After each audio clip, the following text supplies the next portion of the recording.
This is Democracy Now!, democracynow.org, The War and Peace Report. I'm Amy Goodman. And I'm Nermeen Sheikh. Welcome to our listeners and viewers around the country and around the world. President Donald Trump drew international outrage Wednesday after he retweeted 3 violent videos shared by the leader of a fringe, far-right-wing group, Britain First. The videos purport to show violence carried out by Muslims. The videos were posted early Tuesday by Britain First deputy leader Jada Franson. She was arrested just days ago on hate speech charges over an appearance in Belfast last August. She was previously found guilty of religiously aggravated harassment after she verbally accosted a Muslim shopkeeper during a so-called Christian patrol last year in the English town of Luton. Jada Franson took to Twitter to thank Trump, tweeting, quote, "The President of the United States, Donald Trump, has retweeted 3 of Deputy Leader Jada Franson's Twitter videos. Donald Trump has himself retweeted these videos and has around 44 million followers. God bless you, Trump. God bless America." Trump's retweets drew condemnation across the political spectrum in Britain. Labour Deputy Parliamentarian David Lammy tweeted, quote, "The President of the United States is promoting a fascist, racist, extremist hate group whose leaders have been arrested and convicted. He's no ally or friend of ours," end quote. In a rare rebuke, Conservative Prime Minister Theresa May said, quote, "It is wrong for the President to have done this," but May did not rescind her government's invitation to host Trump for a state visit. In the U.S., Muslim groups were swift to condemn Trump's retweets. This is Ibrahim Cooper, head of the Council on American-Islamic Relations. The conversation is designed to start as a conversation of hatred, bigotry, and white supremacy, and it's the same conversation that Donald Trump and his people around him have been pushing for years now. 2 of the videos retweeted by Trump, which were filmed in Egypt and Syria and presented without context, were titled "Islamist Mob Pushes Teenage Boy Off Roof and Beats Him to Death," and "Muslim Destroys a Statue of Virgin Mary." A third video, titled "Muslim Migrant Beats Up Dutch Boy on Crutches," shows one teenager kicking and punching another. The tweeted claim was widely reported as false, including by the Dutch embassy in Washington, D.C., which tweeted, quote, "Real Donald Trump, facts do matter. The perpetrator of the violent act in this video was born and raised in the Netherlands. He received and completed his sentence under Dutch law." White House Press Secretary Sarah Huckabee Sanders was grilled by reporters over the videos. Look, again, whether it's a real video, the threat is real, and that is what the president is talking about. That's what the president is focused on, is dealing with those real threats, and those are real no matter how you look at it. So it doesn't matter if it's a fake video? Look, I'm not talking about the nature of the video. I think you're focusing on the wrong thing. Trump's retweets drew praise from his far-right supporters, including the former Ku Klux Klan leader David Duke, who tweeted, quote, "This is why we love Trump and why the fake news media hates Trump. He brings to light what the lying fake news media won't. The truth is the media covers up horrific numbers of racist hate crimes against white people," David Duke tweeted. Well, for more, we go to Washington, D.C., where we're joined by Mehdi Hasan, the award-winning British journalist and broadcaster at Al Jazeera English. He's host of the Al Jazeera interview program Up Front and a columnist for The Intercept. He's also contributing editor at the New Statesman magazine in the UK. Mehdi, thanks so much for joining us. Can you start off by responding to President Trump retweeting these videos and explain exactly what this group Britain First is? Britain First, as the Mayor of London, Sadiq Khan, pointed out yesterday, is a vile extremist group. It's probably Britain's most well-known and most loathed far-right extremist group. It was founded by former neo-Nazis. Its chairman is a former neo-Nazi. Its current deputy leader, whose tweets Trump retweeted yesterday, has already been convicted for religiously aggravated harassment of a Muslim family, is currently on charges of threatening words and behavior. They operate so-called Christian patrols. They mount quote-unquote invasions of British mosques. This is a vile, far-right, fascistic group. And the President of the United States decided to tweet them not once, not twice, but 3 times, retweet their fake videos. A president who is obsessed, Amy, with fake news, with calling CNN and ABC and NBC fake news, decided to tweet a fascist group's fake videos. And I think we really have to take a moment to really absorb that. I don't think we quite have absorbed how bad it is. You talked about international condemnation. Well, international condemnation is all well and good. Where's the domestic condemnation? Not a single member of the White House has resigned over this. Not a single member of the Republican leadership in the House or Senate has come out and condemned this in strong terms. It's almost like we've normalized the far-right behavior of the President of the United States. We've normalized anti-Muslim bigotry in this country, sadly.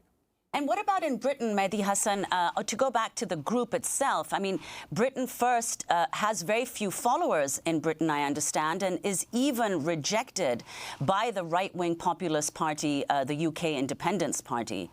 Yes, even the United Kingdom Independence Party tries to distance itself from Britain First. It's a group, Britain First is a group that gets very few votes in any elections. I think they got about 50 votes in a recent constituency election. None of their people come anywhere close to power, thank God. And none of them get a platform from mainstream Conservative parties in the UK. As you mentioned earlier, the British Conservative Prime Minister came out and condemned these videos. Incidentally, the Dutch government, which also condemned the fake Dutch video, the falsely labelled Dutch video, is also a Conservative government. So this is not liberals and left-wingers. These are Conservative governments coming out and telling Donald Trump, stop promoting fascists in Europe. And don't forget also, Nermeen, last year, Joe Cox, the Labour MP who was murdered in broad daylight during the British election campaign by a far-right neo-Nazi activist, what did he shout before he opened fire? He shouted, "Britain first." And Joe Cox's widow was one of the first people yesterday to very eloquently and passionately denounce Donald Trump's retweets and point out that Trump has enabled and empowered the far-right in the US.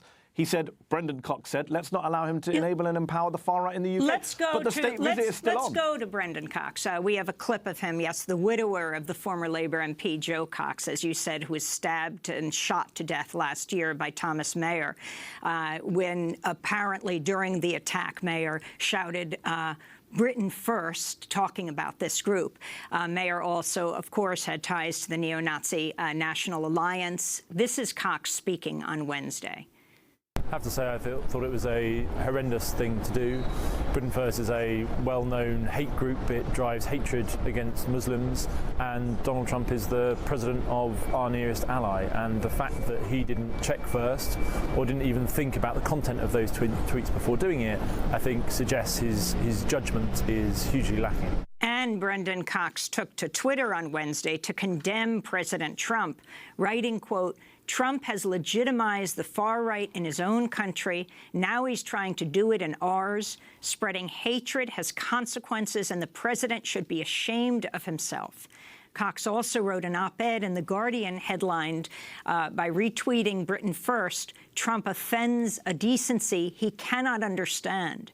In the piece, Cox said, Trump's state visit should not happen. And that's exactly what Sadiq Khan, the London mayor, has said. Talk about that visit next year. And even the British Prime Minister, Theresa May, the Conservative Prime Minister, in a very rare rebuke, saying in a statement on Wednesday, it's wrong for the president to have done this. And then Trump hitting back at her, his ally, saying, Theresa May, don't focus on me, focus on the destructive radical Islamic terrorism that is taking place within the United Kingdom.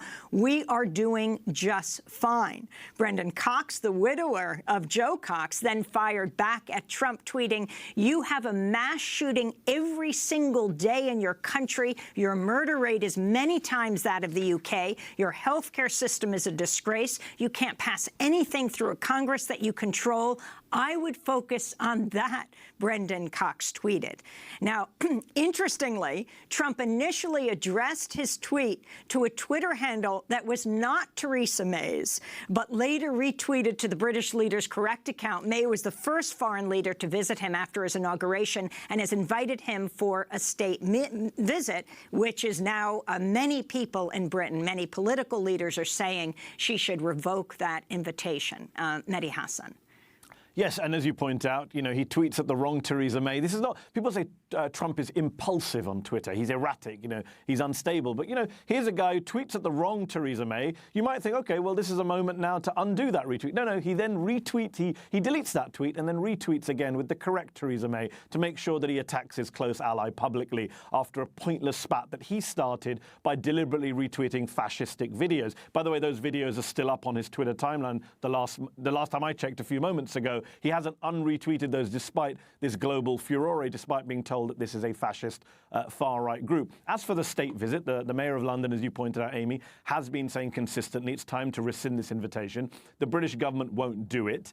Theresa May, despite, as you pointed out, doing this rare rebuke, won't do it. She's called this all wrong. I mean, for Theresa May, this is deeply embarrassing. As you say, she was the first leader to fly out and meet Donald Trump, where she held his hand at the White House. A new book is out in the UK, which reveals that May and her advisors after the election of Trump believed that he would moderate, he would pivot, he would become a much more normal president, as many people in the US wrongly assumed. And he hasn't, and he's still doing these crazy things, endorsing conspiracy theories and far-right videos online every day of this week, Amy. I mean, literally since Monday, there's been one mad statement or tweet after another. So for the British Prime Minister, it's pretty embarrassing. For Trump, will he even go to the United Kingdom? I'm not so sure. Apparently, according to some reports, his people have been telling the British government he's only going to come on a state visit if they can guarantee no protests. And of course, the United Kingdom, last time I checked, is not the Kingdom of Saudi Arabia. They can't guarantee there won't be free protests by free people on the streets against a white nationalist president who's visiting from abroad.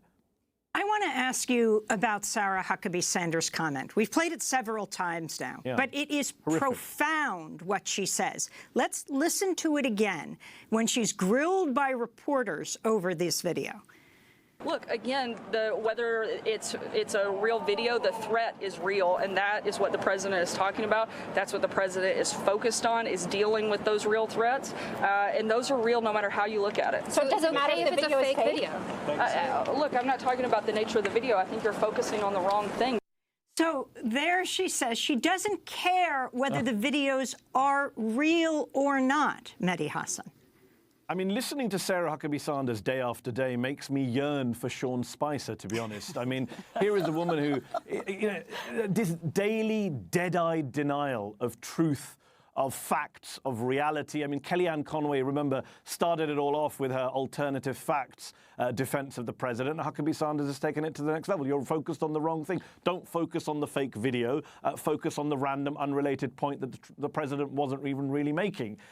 It's a real problem when journalists indulge this. This week, Amy, is the White House Christmas party. Only CNN has said that they will not be going or sending any reporters. They will be boycotting it. Other networks haven't taken that step. And we have this problem, Amy, that a lot of mainstream news organizations in this country simply don't know, aren't able to cope with a president who lies daily, who endorses conspiracy theories daily, who cavorts with far-right nationalists daily, and has a press secretary who's willing to lie on his behalf, cover up on his behalf, distort on his behalf, deny the truth on his behalf. How does a media cover a president and a press secretary like that? I would argue the first step is to say this is not normal, and we will not cover it in a normal way. Until we do that, we will carry on lurching from daily crisis and controversy to the next.